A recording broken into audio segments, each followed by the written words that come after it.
ብዙ ጊዜ እንደው የታዘዘውን ስርዓት አለመጠበቅ በአብዛኛው ቤተክርስቲያን ይታያል። መሆን ያለበት ጥምቀት የመጠመቂያ ገንዳ ተሰርቶ ያ በውሃ ተሞልቶ ተጠማቂው ከዛ እየገባ 3 ጊዜ ብቅ ጥልቅ ብቅ ጥልቅ ብቅ ጥልቅ እያለ መጠመቅ ያለበት። ጥምቀት የተሰራው ለሁሉ ስለሆነ ውድ በሆነ ነገር አላደረገ። አሁን አንድ ብልቃጥ ሽቱ በብዙ ሺህ በሚሸጥበት ዘመን በውድ ሽቱ ተጠመቁ ቢል በቃ ጥምቀት የባለጸጎች ብቻ ይሆን ነበር። በእኛ ስንፍና ምክንያት በተለይ እንደ ኢትዮጵያ ኦርቶዶክስ ተዋሕዶ ቤተክርስቲያን በመቶ ሺዎች የሚቆጠሩ ካህናት እያሏት በዙሪያዋ ኢትዮጵያም ውስጥ ከኢትዮጵያም ውጭ ያሉ የእግዚአብሔርን ልጅነት ማግኘት ያለባቸው ብዙ የተበተኑ ሰዎችን ስናይ በጣም እናዝናለን። ካህናቱ፣ ሰባካያኑ፣ ዲያቆናቱ፣ ቀሳውስቱ እስከ ላይኞቹ አባቶች ያለኑ ወደ በረቱ ያልገቡ ብዙ በጎች እንዳሉ አስበን እግዚአብሔር ቤተሰቦች ይህ መስታወት ሚዲያ ነው። መስታወት ሚዲያ እንግዲህ ያው መንፈሳዊ ትምህርቶችን የምናገኝበት የአባቶቻችን ታሪክ የምንሰማበት ነው። ይህ ግን ሚዲያው አድጎ ለሁሉ እንዲደርስ ሁሉም እንዲማርበት ለማድረግ ሚዲያውን ማሳደግ መልካም ስለሆነ ይህንን ሚዲያ ሰብስክራይብ በማድረግ ሼር እና ላይክ በማድረግ በማንኛውም መንገድ በመደገፍና ማሳደግ አብረን እንድናገለግል በእግዚአብሔር ስም እጠይቃለሁ። አብረን እናገልግል።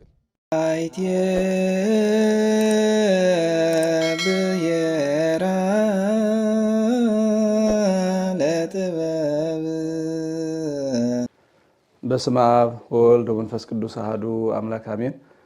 የእግዚአብሔር ቤተሰቦች በኃያሉ በልዑል እግዚአብሔር ስም እንደምንሰነበታችሁ አሜን። በምሕረቱ ቸርነት የጠበቀን እግዚአብሔር አምላካችን ስሙ ዛሬም ዘወትርም የተመሰገነ ይሁን።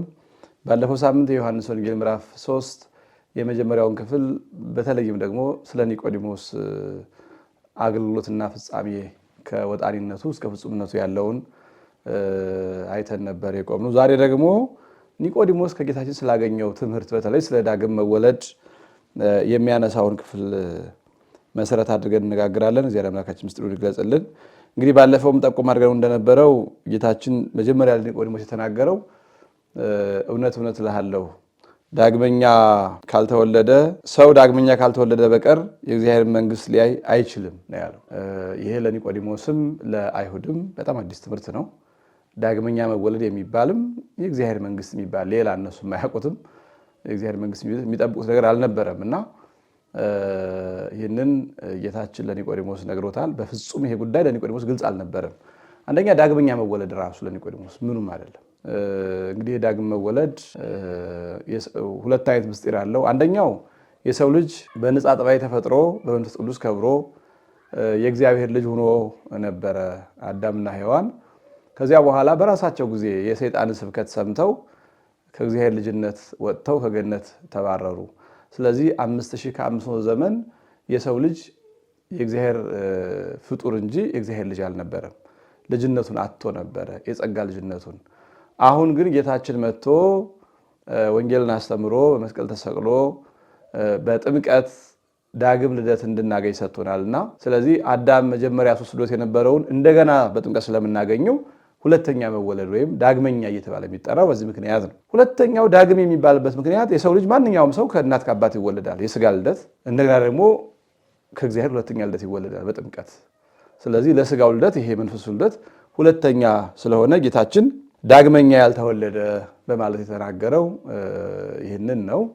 ይሄ ዳግም ልደት እንግዲህ ባለፈውም ጊዜ የዮሐንስ ወንጌል ምዕራፍ 1ን ስናብራራ ጌታችን ሲናገር ሰምተነዋል። ለተቀበሉት በስሙ ላመኑት የእግዚአብሔር ልጆች የሆኑ ዘንድ ስልጣን ሰጣቸው ተብሎ ተነግሯል። ጌታችን ሰው የሆነው የሰውን ልጅ የእግዚአብሔር ልጅ ለማድረግ ነው፣ ልጆቹ ሊያደርገን ነው። በባርነትማ ሁሉም ባሮቹ ናቸው፣ በፍጡርነትማ ሁሉም ፍጡሩ ነው። በሰማይ ፀሐይ፣ ጨረቃ፣ ከዋክብት፣ መላእክት፣ በምድር ዕፀው፣ አይባን፣ እንስሳት፣ አራዊት፣ አብርት፣ ቀላያት፣ አፈር፣ ድንጋዩ፣ እንጨቱ ሁሉም አጋንንት ሳይቀሩ ፍጥረቶቹ ናቸው። የግድ ልጅነት ግን ለሰውና ለመላእክት ነው። ስለዚህ ጌታችን ሰው ከሆነ በኋላ ወንጌልን ሲያስተምር ከዚህ በኋላ ባሮቼ አልላችሁም፣ አገልጋዮቼ አልላችሁም፣ ወንድሞቼ እላችኋለሁ እንጂ ብሏቸዋል። ይህ የተናገረው የሰው ልጅ ከዚያ በኋላ የእግዚአብሔር ባለሟል የእግዚአብሔር ልጅ ወደ መሆን አድጓል። ይህ ትልቅ ስልጣን እንደሆነ ሲገልጽ ደግሞ የእግዚአብሔር ልጆች ይባሉ ስልጣን ሰጣቸው ብሎ ከፍ አድርጎ ነገረን። እውነትም የእግዚአብሔር ልጅ መባል ትልቅ ስልጣን ነው፣ ባለፈው እንዳየነው እና ለኒቆዲሞስ ይህንን የነገረው አሁን አንተ ጉዳዩ የሚገባህ እኔ ማን እንደሆንኩ የሚገባህ መጀመሪያ በበር ውስጥ ገባ ነው። የምስጢራት በር ደግሞ ጥምቀት ነው። ልጅ ስትሆን ነው የንጉሱ ነገር የሚገባህ። የንጉሱ ልጅ ስትሆን ከንጉሱ ቤተ መንግስት ትገባለህ። ቤተ መንግስት ገባ መንግስቱም ንጉሱም ይገባሃል። ነገር ግን ከውጭ በበረንዳው ውጭ ሆነህ ስለ ንጉሱም ስለ ቤተ መንግስቱም ምን ነገር ልታውቅ አትችልም። ምክንያቱም ኒቆዲሞስ ስላላወቀ ነው። እግዚአብሔር ካንተ ጋር የሆነ አንተ የምታደርገውን ማንም ሰው አያደርገውም ብሎ ክርስቶስ እግዚአብሔር መሆኑን ረስቶ ከእግዚአብሔርነት አውጥቶ እግዚአብሔር የሚረዳው ሰው እስከ ማለት የደረሰው ባለማወቁ ስለሆነ ይህንን እንድታውቅ መጀመሪያ መወለድ አለብህ። ከቤተ መንግስቱ መግባት አለብህ። ምስጢሩ የሚገባህ ያን ጊዜ ነው በማለት ሁለተኛ መወለድን ተናገረው። እንግዲህ ይሄ በትንቢትም ሲነገር የኖረ የጥምቀት ጉዳይ ነው። ኒቆዲሞስም ሰው ከሸመገለ በኋላ እንዴት ሊወለድ ይችላል? ሁለተኛ ወደ እናቱ ማኅፀን ገብቶ ይወለድ ዘንድ ይችላልን? አለው ይላል። ኒቆዲሞስ ግዙፍ አስተሳሰብ ስለሆነ ያለው ግዙፍ ትርጓሜ ነው የሚተረጉመው።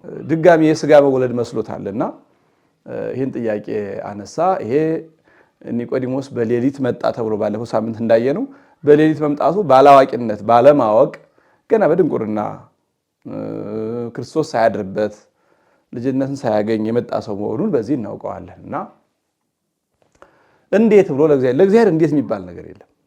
ለፍጡር ሲሆን ፍጡር አቅሙ እሱን ስለሆነ እውቀቱ እሱን ስለሆነ ጥበቡ እሱን ስለሆነ ኃይሉ እሱን ስለሆነ በአካልም እሱን ስለሆነ ለፍጡር ይሄ እንዴት ይቻላል ይባላል። ለፈጣሪ ግን ውሳኔ ስለሌለበት በኃይሉ በጥበቡ በእውቀቱ በስፋቱ በርቀቱ በመልአቱ ውሳኔ ስለሌለበት በስራውም ወሰን ስለሌለበት እንዴት አይባልም። ለእግዚአብሔር ምን የሚሳነው ነገር አለ? ይህንን ግዙፍ ዓለም እንዲህ አድርጎ ከፈጠረው በኋላ በዚህ ግዙፍ ዓለም ውስጥ የምትከናወን አንዲትን ትንሽ ተአምር እንዴት ይቻላል አይባልም ለእግዚአብሔር። ይህን ዓለም መፍጠሩን ካልዘነጋ ነው በስተቀርና ኒቆዲሞስ እንዲህ ያለ የክርስቶስን ኃይልና እውቀት ሳይሆን የእሱን አለማወቅ የሚያሳይ ደከም ያለ ጥያቄ ያቀረበ። ጌታችን በዚህም አልነቀፈው። እንዴት ትላለህ ምናምን አላለውም። እኔ አምላክ ነኝ፣ አምላክ ከሆንኩ እንዴት ምናምን። አሁን ሰው ያለችውን ክብር ለማስጠበቅ ኃላፊነቱን ገልጾ እኔ እኮ እንዲህ ነኝ፣ እኔ እኮ የዚህ ኃላፊ ነኝ፣ እኔ እንዲህ ስሆን እንዴት ትዳፈረኛለህ ብሎ ራሱን ለማስጠበቅ ይሞክራል። ክርስቶስ እንደዛ አያደርግም። እንዴት ይቻላል ሲል እንዴ የኔን አለመቻል እንዴት ትጠራጠራለህ ማለት ይችል ነበር፣ ግን አላለም። አይ ይህ ሰው ነገሩ አልገባውም። ሁለተኛ መወለድ ዳግመኛ መወለድ የሚለው ነገር ግልጽ አልሆነለትም። ስለዚህ ግልጽ ያልሆነለት ደግሞ ሁለተኛ መወለድ የሚለው ነገር ስጋዊ ልደት ስለመሰለው እንደገና ወደ አባት አብራክ ወደ እናት ማኅፀን መመለስ ስለመሰለው መወለጃውን ልንገረው ብሎ ጌታችን አሁንም በትህትና ነው እያስረዳው ያለው። አይ አንተ አይገባህም ዞር በል ምናምን አላለውም። በትህትና መወለጃውን ነገረው። ምን ብሎ? ኢየሱስም መለሰ እንዲህ ሲል እውነት እውነት እልሃለሁ ሰው ከውሃና ከመንፈስ ካልተወለደ በቀር ወደ እግዚአብሔር መንግሥት ሊገባ አይችልም አለው። አሁን ዳግመኛ የተባለው ከአባትና ከእናት እንደገና እናቱ 9 ወር አርግዛው ወይም ወደ እናቱ ማኅፀን ገብቶ ሳይሆን ከውሃና ከመንፈስ ነው የሚል ምስጢር ተገለጸለት። እንግዲህ የጥምቀት ምስጢር በዋናነት የተገለጸው እዚህ ላይ ጥምቀት ምን እንደሆነ በአግባቡ የተገለጸበት መጀመሪያ ዳግመኛ መወለድ አለ ሁኔታውን፣ ሁለተኛ ደግሞ መወለጃውን ተናገረ። ይሄ ደግሞ በምዕራፍ 1 ተጠቅሷል። የምንወለደው የእግዚአብሔር ልጆች ሆነን እንደሆነ በምዕራፍ 1 ተጠቅሷልና እነዚህ ሲሰባሰቡ ጥምቀት ለስርየተ ኃጢአት የእግዚአብሔር ልጅ ለመሆን ልጅነትን ለማግኘት የምንፈጽመው ምስጢር እንደሆነ የበለጠ ጎልቶ ይታያል ማለት ነው። እና ከውሃና ከመንፈስ አለው። አሁን ብዙዎች ይህንን ድንግርግር ይሉበታል። ከውሃና ከመንፈስ የሚለውን በተለይ ቀደም ያላሉት ወይም ደግሞ በጥንታዊቷ ቤተክርስቲያን ያልነበሩት ሰዎች ጥንታዊቷ ቤተክርስቲያን ስታከናውን ያልነበሩ ኋላ ዘመን አፈንግጠው የወጡት ተጠራጣሪዎች የተለያየ ትርጉም ይሰጡታል። ነባሯና ጥንታዊቷ ቤተክርስቲያን ግን ከሐዋርያት ጋር ሐዋርያት ምን ሲያደርጉ አይታለች። ከዛ በኋላ የነሱ ተከታዮች ደግሞ ረዶሙ ወተላዊሆሙ ለሐዋርያት የሚባሉት እነ ሄሬኔዎስ ደግሞ ከሐዋርያት ያገኙትን እንዴት እያደረጉ እነ ሄሬኔዎስ እነ ቅዱስ አግናጤዎስ እንዴት እያደረጉ የሐዋርያት ተከታዮች ሲያጠምቁ እንደነበረ ቤተክርስቲያን አይታለች። ቤተክርስቲያን ማለት እነሱ ስለሆኑ ይኸው እስካሁን ይዛው መታለች። ምን እንደሚጸለይ ውሃው እንዴት እንደሚባረክ የቡራኬው ሕግ አለው። አጠቃላይ ከዚህ ውጪ ከሥርዓተ ቤተክርስቲያን ውጪ ከነባሯ ቤተክርስቲያን ቀኖናና አስተምሮ ውጭ የሆኑ ሰዎች ከቤተክርስቲያን ጋር ስላልነበሩና እንግዳ ስለሆኑ እስካሁን አይስማሙም። ሁለተኛ መወለድ የሚባለውን በተለይ ከውሃና ከመንፈስ መወለድ የሚባለውን ነገር የውሃ ጥምቀትን በቃ አንዳንዶቹ ዝም ብሎ እንደ አባልነት ማረጋገጫ አንድ ሰው ወደ አንድ እድር ወይም ወደ አንድ ማህበር ሲገባ የአባልነት እንደሚሰጠው እንደዚያ ማረጋገጫ እንጂ ምንም ከመዳናችን ጋር የሚገናኝ ነገር እንዳልሆነ አድርገው ነው ብዙዎቹ። አብዛኛው የፕሮቴስታንት አስተምሮ እንደዛ ነው። ይሄ ውሃና መንፈስ የሚለውን አብዛኞቹ አይቀበሉትም። አንዳንዶቹ ቀጥታ በቃ ማመን ነው ይላሉ፣ አንዳንዶቹ ቃሉ ነው ይሉታል። በቃ አለመኖር ከባድ ነው። እንዲህ የሚያደናግራቸው ስላልነበሩ ነው። ቤተክርስቲያን ግን ነበረች፣ ከክርስቶስ ጋር ነበረች፣ የክርስቶስ ሙሽራ ናት። ስለዚህ እስካሁን ድረስ እያከናወናቸዋል ሳታቋርጥ ጥንታዊት ቤተክርስቲያን። የቤተክርስቲያን ጥንታዊነት የሚታወቀው ይሄ ነው። እንደው ቤተክርስቲያን ለመረዳት ከውጭ ሆኖ መንቀፍ ምናምን ሳይሆን ጠጋ ብሎ ማየት። ኢቭን ኦርቶዶክስ ያልሆናችሁ ወንድሞቻችን እህቶቻችንን ብትሆኑ ከውጭ ሆኖ ከመንቀፍ እስቲ ኦርቶዶክስ ስታጠምቅ እንዴት ነው የምታደርገው? ምንድን ነው የምትጸልየው? እስኪ ያጠማመቋ እንዴት ነው የምትባርከው? ውሃውን እንዴት ነው ውሃ መንፈስ ቅዱስ በውሃው ላይ እንዲያደር የምታደርገው? ህፃኑ እንዴት አድርጋ ታጠምቀዋለች? ኑና እዩ፣ ችግር የለም ኑና እዩ። እስኪ ጥምቀተ ክርስትና ሲከናወን ኑና እዩት። ያኔ በቃሉ ላይ የተጻፈውን ነገር በተግባር ታዩታላችሁ፣ ታረጋግጡታላችሁ። ጥቅስ ብቻ ከመሆን ነፃ ይሆንላችኋል። ያን ጊዜ ቃሉ ጥቅስ ብቻ እንዳይሆንባችሁ ታገኙታላችሁ መሬት ላይ እና አለማወቅ ነው። ቤተክርስቲያን ግን ያልነበረችበት ጊዜ ክርስቶስ በነበረበት ዘመን ሁሉ ስላለች እስካሁን ድረስ ሳታቋርጥ ይዛው መታለች እና ይህንን የውሃ ጥምቀት ብዙዎች ግራ ይጋቡበታል። ከውሃና ከመንፈስ ያልተወለደ አለው የእግዚአብሔር መንግስት ሊገባበት አይችልም ማለት ከውሃና ከመንፈስ በጸሎተ ቡራኬ በካህኑ ቡራኬ መንፈስ ቅዱስ በውሃው ላይ ያድራል። በዚያ የሚጠመቅ ሁሉ የእግዚአብሔር ልጅ ይሆናል ነው ቤተክርስቲያን አስተምሮ። ውሃው ማየገቦ ይሆናል። ውሃው ተለውጦ ማየገቦ ይሆናል። ጌታችን በዕለተ ዓርብ ተሰቅሎ አንድ ወታደር ጎኑን በጦር በወጋው ጊዜ ከቀኝ ጎኑ ውሃና ደም ፈሷል። ደሙ ለመጠጣችን፣ ውሃው ለጥምቀታችን ነው። ስለዚህ ዛሬም ካህናት በባረኩት ጊዜ ቤተክርስቲያን በጸለየች ጊዜ ውሃው ተለውጦ ማየገቦ ይሆናል። ከጌታችን ቀኝ ጎን የፈሰሰውን ማየገቦ ይሆናል። ስለዚህ በዚያ ማየገቦ ተጠምቀን የእግዚአብሔር ልጆች እንሆናለን። የእግዚአብሔር ልጆች እንሆናለን እና ይህ እንግዲህ በጣም ብዙ ምስጢር ያለው ነው። ልጅ ማለት ወራሽ ነው። ወራሽ ነው። ልጆቹ ከሆን ደግሞ ወራሾች ነን ይላል ቅዱስ ጳውሎስ። ልንወርስ ነው። ስለዚህ የምንወርሰውን ጨምሮ ተናግሯል። መንግስተ ሰማያት የሚባለው የምንወርሰው ነው። ልጆች ከሆን በኋላ ልጅ ያው የአባቱን ርስት መውረሱ የታወቀ ነው። ካልተጣላ በስተቀር አባቱ ካላባረረው በስተቀር ካልተካካዱ በስተቀር በፍቅር አብረው ከኖሩ አባት ሲያልፍ የአባቱን ርስት የሚወርስ ልጅ ነው። እኛ ግን አባታችን የሚያልፍ አባት አይደለም። ርስቱም የሚያስፈልገው አባት አይደለም። ለኛ ብሎ ያዘጋጀው ርስት ነው። መጀመሪያውን ለኛ ያዘጋጀልን ነው። ስለዚህ እሱ ያ ርስት የሚያሻው አይደለም። ምድራዊ አባት እስካለ ድረስ መሬቱም ያስፈልገዋል፣ ባንክ ያለው ገንዘብ ያስፈልገዋል፣ ድርጅትም ላይ ያለው ሀብት ያስፈልገዋል፣ ለአባትየውም ያስፈልገዋል። ለልጁ በከፊል ነው የሚሰጠው። የኛ አባታችን እግዚአብሔር ግን የፈጠራት መንግስተ ሰማያትን ጥንቱን ለኛ ያዘጋጃት እንጂ ለሱ አታስፈልገው። ለኛ ብሎ ያዘጋጃት ናት። ግን ያችን ለማግኘት ልጆቹ መሆን አለብን። ሁለቱን አያይዞ የተናገረው በዚህ ምክንያት ነው። ከውሃና ከመንፈስ ያልተወለደ ወደ እግዚአብሔር መንግስት ሊገባ አይችልም ማለት። የእግዚአብሔር መንግስት የተባለችው በውሃና መንፈስ ስንወለድ ልጆቹ ስንሆን የምትጠበቅልን ርስታችን ናት። ርስታችን ናት። ስለዚህ ኒቆዲሞስ አሁን መወለጃው ተናገረው። በእርግጥ ግልጽ አልሆነለትም። መወለጃው ግን ተነግሮታል። መወለጃው ውሃና መንፈስ ነው ተብሏል። ግን ይህም አልገባውም። እንግዲህ የውሃና መንፈስ መወለድ ወይም የጥምቀት ልደት ከዛ በፊት አድጎ የኖረ ሰው ሲመጣ ሰው መቼስ ይዋሻል፣ ይቀጥፋል፣ ይሰራል፣ ኃጢአቱን ያሰርይለታል። ከዛ በኋላ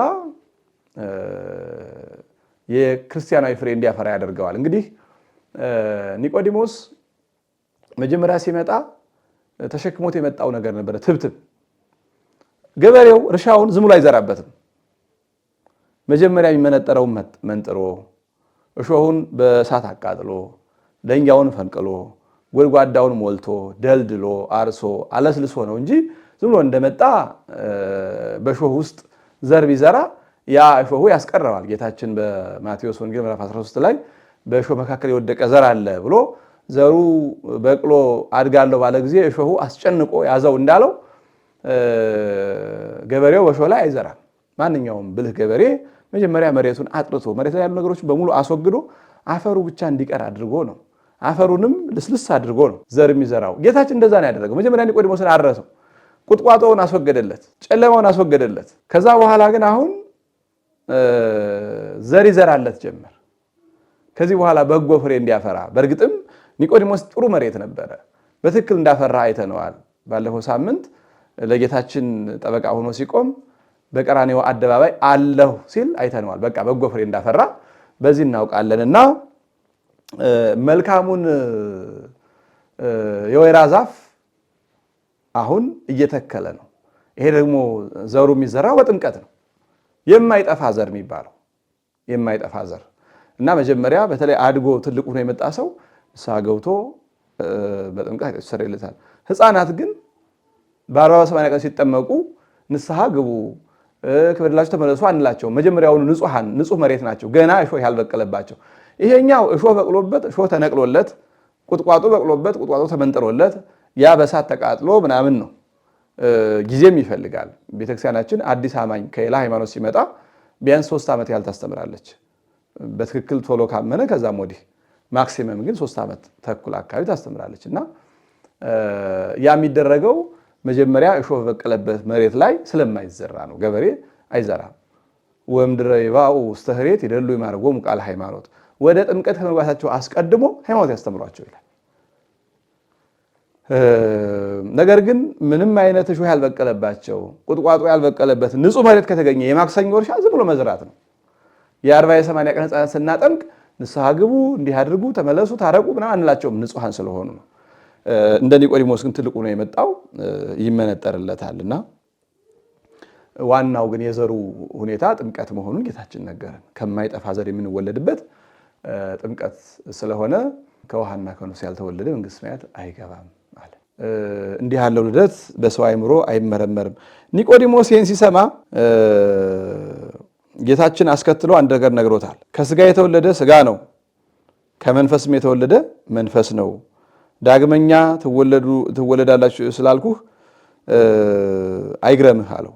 ዳግመኛ ልትወለዱ ያስፈልጋችኋል። ይህንንም ስላልኩህ አታድንቅ። ነፋስ ወደሚወደው ይነፍሳል፣ ድምፁን ትሰማለህ፣ ነገር ግን ከወዴት እንደመጣ ወዴትም እንደሚሄድ አታውቅም። ከመንፈስ የተወለደ ሁሉ እንዲሁ ነው አለ። አሁን ለየለት። ምክንያቱም ጌታችን ስለ መንፈሳዊ ልደት እየነገረው ስለ ጥምቀት እየነገረው ሰው ወደ እናቱ ማኅፀን ወደ አባቱ አብራክ መቼ ነው የሚገባው እያለ እንዴት ሆኖ ካረጀ በኋላ ይላልና እኔ የማወራህ መች ስለ ስጋ ነው። ከስጋ የተወለደማ ስጋ ነው፣ ከግዙፍ የተወለደ ግዙፍ ነው። እኔ የማወራህ ከረቂቁ የሚወለደውን ረቂቅ ልደት ነው። ረቂቁ የሚወለደውን ረቂቅ ልደት ነው አለው። እንዲህ ይሄ ረቂቅ ልደት በማቴዎስ ምዕራፍ 28 ቁጥር 29 ላይ ስታጠምቋቸውም በአብ በወልድ በመንፈስ ቅዱስም እያላችሁ አጥምቋቸው እንዳለው በአብ በወልድ በመንፈስ ቅዱስ ስም ውሃው ተባርኮ በሶስቱ ስልጣን የሚወለደውን ልደት እየነገረው ነው። ኒቆዲሞስ ግን ስላልገባው ከስጋዊ ልደት ጋር አመሳሰለውና ሊቁ ዮሐንስ አፈወርቅ ይህንን ከስጋዊ ልደት ጋር ማመሳሰል በጣም ከበድ አድርጎ ይገስጻል። ሰው መንፈሳዊን ነገር በራሱ አስተሳሰብ ልክ በራሱ ዕውቀት ልክ ሊለካው አይገባም። ወይም ደግሞ ሰው ሰማያዊን ነገር ከአንድ ተራና ምድራዊ ነገር ጋር ሊያነጻጽረው አይገባም። አምሳያው ስላልሆነ ምሳሌው አቻው ስላልሆነ ሰማያዊን ነገር የአምላክን ነገር ሰማያዊ ልደት ረቂቁን ልደት ከግዙፍ ነገር ጋር ሊያመሳስለው አይገባም ይላልና ኒቆዲሞስ እንደዛ አድርጎ ስለነበረ ጌታችን ምን አለው? ከስጋ የተወለደ ስጋ ነው። ከግዙፍ አባት የተወለደማ ግዙፍ አባት ነው። ከሟች አባት የተወለደማ ሟች ልጅ ነው። ከረቂቁ የሚወለደው ግን ረቂቅ ልደት ነው። ከሕያው የሚወለደው ሕያው ልደት ነው። ስለዚህ ይህ ማወቅ አለብሃልና ምሳሌ የምንነገረው መጀመሪያ ዳግመኛ ትወለዳለህ ስላልኩ አታድንቅ አለና ነፋስ ወደ ወደደው ይነፍሳል፣ ድምፁን ትሰማለህ፣ ነገር ግን ከየት ወጥቶ የት እንደሚሄድ አታውቅም። ይሄ ግዙፍ ነፋስ አሁን በራሱ ስልጣን ዕውቀት ኑሮት አይደለም የሚንቀሳቀሰው፣ በፈቃድ እግዚአብሔር ነው። ግን እግዚአብሔር ንፈስ ባለው ጊዜ ከግራ ወደ ቀኝ ከግራ ሲንቀሳቀስ ሰውነታችን ሲዳስስ እናውቀዋለን። ግን ከየት ወጥቶ የት እንደሚገባ የምናውቀው ነገር የለንም። ይሄ ፍጥረት ይሄ በእግዚአብሔር ታዞ የሚኖር ፍጥረት እንኳን ከየት ወጥቶ ወዴት እንደሚገባ የማታውቅ ከሆነ ከመንፈስ ቅዱስ የሚወለድ ልደትማ ለመመርመር መሞከርህ የማይሆን ነገር ነው። በሰው አቅም እንዴት አይባልም ነው ዋናው ቁም ነገሩ። እንዴት ለሚለው ነው ጌታችን መልስ እየሰጠ ያለው። በአምላክ ጥበብ በአምላክ ስልጣን የሚደረግ ነገር እንዴት አይባልም። እንኳንስ አይደለም ይሄን መንፈሳዊ ልደት ነፋስን እንኳን እንዴት አትለውም። ብቻ ዛፍ ሲያናጉዝ ባህሩን ሲገስጽ ልብስን ሲወዘውዝ ታየዋለህ፣ ማለት ትሰማዋለህ፣ ግን መልኩን አታየውም። ወዴት ከየት ወጥቶ የት እንደሚገባም አታውቀውም። ይህን ጥቂቱን ነፋስን ውሱን ነፋስን ካላወቅ የማይወሰን አምላክ የሚያደርገውን ሰማያዊን ጥበብ እንዴት አድርገህ ታውቀዋለህ ብሎ ይሄ ሰማያዊ ልደት የማይመረመር መሆኑን ነግሮናል። እንግዲህ ጥምቀት የሰው ልጅ ቅድም እንዳልኩት አድጎ ትልቁ ነው የሚመጣው ስርየተ ኃጢአትን አግኝቶ የእግዚአብሔር ልጅ የሚሆንበት፣ በ40 በ80 ቀን የመጡ ህፃናት ደግሞ ከኃጢአት ንጹሐን ናቸው፣ ነገር ግን የእግዚአብሔር ልጆች የሚሆኑበት ምስጢር ነው። ለወንዶች በ40 ቀን ለሴቶች 80 ቀን ከፍ ብሎ ለመጡት ግን በመጡበት ቀን ሃይማኖታቸውን አውቀው በተለይ ከ5 ከ6 ዓመት በኋላ ለመጡት ደግሞ ሃይማኖታቸውን ተምረው በትክክል ሃይማኖቱን ሲረዱት እንዲጠመቁ ይከናወናል። ጥምቀት የሚከናወነው በውሃ ነው። ቤተክርስቲያን ስርዓት አላት። ያው ብዙ ጊዜ እንደው የታዘዘውን ስርዓት አለመጠበቅ በአብዛኛው ቤተክርስቲያን ይታያል። መሆን ያለበት ጥምቀት የመጠመቂያ ገንዳ ተሰርቶ ያ በውሃ ተሞልቶ ተጠማቂው ከዛ እየገባ 3 ጊዜ ብቅ ጥልቅ ብቅ ጥልቅ ብቅ ጥልቅ ያለው መጠመቅ ያለበት የጥምቀት ህጉ ይሄ ነው። ግን እንደው ምናልባት የሥርዓቱ መጽሐፍ ውሃ ቢቸግር እንዲህ ገንዳ የሚሞላ አካል የሚያለብስ ውሃ ባይገኝ በዘመነ አጸባ አንድ እፍኝ ውሃ ከተገኘ ከሰውነቱ የሚፈስ ከተገኘ ወይም በቃጭል ሙሉ በጽዋ ሙሉ ውሃ ከተገኘም ቢሆን ያጥምቁት ብለው ስራ ሰርተዋል አባቶቻችን። እግዚአብሔር በውሃው ብዛት አይደለምና፣ ነገር ግን በህጉ መሰረት ጌታችን ያሳየን ከዮርዳኖስ ውሃ ገብቶ 3 ጊዜ ብቅ ጥልቅ ብቅ ጥልቅ እያለ ስለሆነ ያሳየን። ጥምቀት የሚከናወነው በዚያ መንገድ ነው። አብዛኛው ቤተክርስቲያናት የማናደርገው በስንፍና ነው፣ ለስርዓት ባለመቆርቆር ነው። ብዙዎቻችን ለስርዓት ቤተክርስቲያን ተገዦች አይደለንም። ለምን እንደሆነ አሁን የከተማ አድባራት እስከ ቤተ መቅደሱ ድረስ ውሃ ይገባል። ማጥመቂያ ቦታ ድረስ ውሃ አለ። ገንዳ መገንባት ቀላል ነገር ነው። አብዛኞቹ የከተማ አድባራት ገንዳ አላቸው። ግን እንዴት ነው የሚያደርጉት? ህፃኑን ከገንዳው አድርገው ከላይ ውሃ ያፈሱበታል። እንደዚህ አልታዘዘም። ንዝሃት ለኦርቶዶክሳውያን ክልክል ነው። በዘመነ አጸባ ብቻ ነው እንደዛ የሚደረገው። እኛ ሁልጊዜ የችግሩን ዘመን ዋና ህግ አድርጎ የመቀጠል ችግር አለብን። ስለዚህ አስቀድሞ ገንዳው ውሃ ተሞልቶ ተጠማቂው ከዛ እየገባ 3 ጊዜ ብቅ ጥልቅ። ምክንያቱም ጥምቀት ዋናው ዓላማ ክርስቶስን በሞቱና በመቃብሩ መምሰል ስለሆነ ወደ ውሃው ስንገባ ወደ መቃብር የመግባቱ፣ ከውሃው ስንወጣ ከመቃብር የመውጣቱ ምሳሌ ነው። ስለዚህ በሞቱ ከመሰልኑ በትንሣኤው እንመስለዋለን፣ በክብር እንመስለዋለን እንዳለ ቅዱስ ጳውሎስ በሞቱና በትንሣኤው ልንተባበረው ነውና ስርዓቱን በተለይ የውሃ ችግር የሌለባቸው አድባራት በየቤተክርስቲያኑ ግቢ ውስጥ ቧንቧ ያላቸው አድባራት ልጆችን ተጠማቂዎችን ሊያጠልም የሚችል ገንዳ ሰርተው በዚያ ማጥመቅ ይኖርባቸዋል። ጥምቀት የሚከናወነው በዚያ መንገድ ነው። እንግዲህ ካህናትና ዲያቆናት ዙሪያውን ከበው ጸልየው መጽሐፈ ክርስትናውን ወንጌሉን አንብበው ውሃውን ባርከው ሕፃኑን መጀመሪያ ከምስራቅ ወደ ምዕራብ አዙረው ይጸልያሉ። ገና ወደ ምዕራብ የጨለማው ምስራቅ የብርሃኑ ምሳሌ ነው። ወደ ምዕራብ አዙረው ይጸልያሉ። ኋላ ግን ክህደት ከሰይጣን አሰኝተው ወደ ምስራቅ ያዞሩታል። ያ እንግዲህ ጨለማ የዲያብሎስ ብርሃን የክርስቶስ ምሳሌ ስለሆነ ዲያብሎስን ክዶ ወደ ክርስቶስ የመመለሱ ምሳሌ ነውና ከዛ በኋላ ወደ ምስራቅ ያዞሩታል። በአራቱ ማዕዘን ያሰግዱታል ለአብ ለወልድ ለመንፈስ ቅዱስ። ከዚያ በኋላ በተባረከ ውሃ አጥምቀው ማተብ አስረው 36 ሕዋሳቱን ሜሮን ቀብተው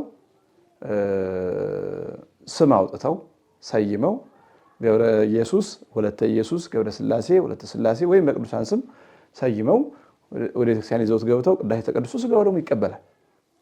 ጥንታዊት ቤተክርስቲያን በዚህ መንገድ ነው የመጣችው። ይሄው 2000 ዘመን እያከናወነችው አለች።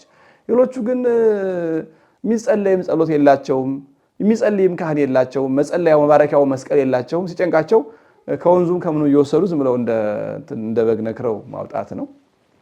በጣም ያሳዝናሉ እንደዚህ አይነት ወንድም እህቶች። ይሄ ህዝቤ እውቀት ከማጣቱ የተነሳ ጠፍቷል የተባለው ህዝብ ነው። የሚያሳዝን ህዝብ አለ በጣም ብዙ፣ እውነተኛውን ጥምቀት የማያገኝ እውነተኛ አጥማቂ እውነተኛ ትምህርት ያጣ ብዙ ህዝብ አለ። ያ ወደ እውነተኛው ጥምቀት ሊመጣ ይገባል። ጥምቀት ያው በውሃ የሆነበት ምክንያት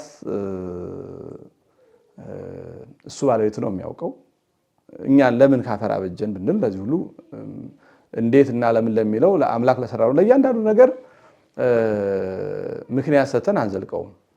ባለቤቱ ስለሆነ የሚያውቀው። ግን በምስጢር ሲነገር ውሃ ያነጻል። አሁን የምንወዳቸው የምናከብራቸው ማር፣ ወተት፣ ሽቱ ፈሳሽ ናቸው፣ ግን ልብስ ያቆሽሻሉ እንጂ ልብስን አያነጹም። ውሃ ግን ልብስን ባጠቡበት ጊዜ ከቆሻሻው ያላቅቀዋል። ጥምቀትም ለስርየተ ኃጢአት ስለሆነ ወነአምን በሃቲ ጥምቀት ለስርየተ ኃጢአት ብሎ 150 ሊቃውንትም ተናግረዋል። ከዚህ ጋር በጣም በምሳሌ ይገናኛል። እንግዲህ እኛ የእሱ ሸክላዎች ነን። ሸክላ የሚሰራው በውሃ ነው። ኋላም መልሶ ሸክላው ቢበላሽ ሸክላ ሰሪ ከስክሳ መልሳ በውሃ አርሳ በእሳት ተኩሳ ሸክላ ታደርገዋለች። እኛ የእግዚአብሔር ሸክላዎች ነን። ራሳችን በራሳችን ጎዳን። አሁን እንደገና በውሃ በጥምቀት ለውሶ በመንፈስ ቅዱስ አድሶ መልሶ አዲስ አደረገን እና ታድሶ መንፈስ ቅዱስ ስለሆነ በዚህ ውሃ ጽሩይ ነው። ቢጠጡበት ጥምን ያበርዳል። ከተክል ቦታ ቢያፈሱት ተክሉን ያለመልመዋል። አሁን ማር፣ ወተት፣ ሽቱ ከተክል ቦታ ብናፈሳቸው ያደርቁታል። ተክሉን አያለመልሙትም፣ አያድግም። እኛ እየተወለድን የምንወለደው ልናድግ ስለሆነ እንድንለመልም፣ እንድናብብ፣ እንድናፈራ በሚያደርገው በውሃ እንደተደረገ አባቶቻችን ነግረውናል። ወዲህም ደግሞ ያው ውሃ በጥንት ጊዜ ብዙ ታምር ተሰርቶበታል። ግብፃውያንን ሰጥመው ቀርተዋል በኤርትራ ባህር። በኋላም ዘመን በልዩ ተአምራት ብዙ ሰዎች በውሃ ጠፍተዋል። ሰብአ ተካት በውሃ ጠፍተዋል እና ከዛ በኋላ ሰዎች ውሃን ለጥፋት ብቻ የተሰራ አድርገው ያዩት ስለነበረ ውሃ ለልማት እንጂ ለጥፋት እንዳልተሰራ ለማስረዳት ለዚህና ከዚህም በላይ ግን እኛ ለማናውቀው እግዚአብሔር በሚያውቀው ጥበብ ጥምቀትን በውሃ አድርጎታል። ከምንም በላይ ደግሞ ሁሉ ሰው በሚያገኘው ማይሰርኩብ ለኩሉ ውሃ በዙፋን ካለ ንጉሥ በአደባባይ እስካለ ጽኑስ ሁሉ ያገኘዋል። ጥምቀት የተሰራው ለሁሉ ስለሆነ ውድ በሆነ ነገር አላደረገ። አሁን አንድ ብልቃጥ ሽቱ በብዙ ሺህ በሚሸጥበት ዘመን በውድ ሽቱ ተጠመቁ ቢል በቃ ጥምቀት የባለጸጎች ብቻ ይሆን ነበረ። በማር በወተት ተጠመቁ ተብሎ ቢሆን ኑሮ ጥምቀት የባለጸጎች ብቻ ይሆን ነበረ። ጥምቀት የተሰራው ለሁሉ ስለሆነ ሁሉ በሚያገኘው በሜዳ በሚፈሰው ውሃ ያደረገው ጥምቀት ለሁሉ የተሰራ ስለሆነ ነው። ስለዚህ ጥምቀት የምስጢራት ሁሉ በር ጥምቀት ነው። አንድ ሰው ከጠመቀ በኋላ ነው ንስሐ ይግባ ቢባል ሥጋው ደግሞ ቢቀበል ለክህነት ለተክሊል ቢበቃ ለምንኩስና ቢበቃ ልዩ ልዩ ምስጢራት ቢፈጸሙለት መጀመሪያ ተጠምቆ ነው እና ጥምቀት የምስጢራት ሁሉ በር ነው። ኒቆዲሞስ በሌሊት መጥቶ የምስጢራት ሁሉ በር የሆነውን ጥምቀት ከጌታችን ሰምቶ ተምሮ ምስጢር አግኝቶ ተመልሷል። ስለዚህ ሁላችንም በ40 በ80 ቀን ተጠምቀን ልጆቹ ሆነናል።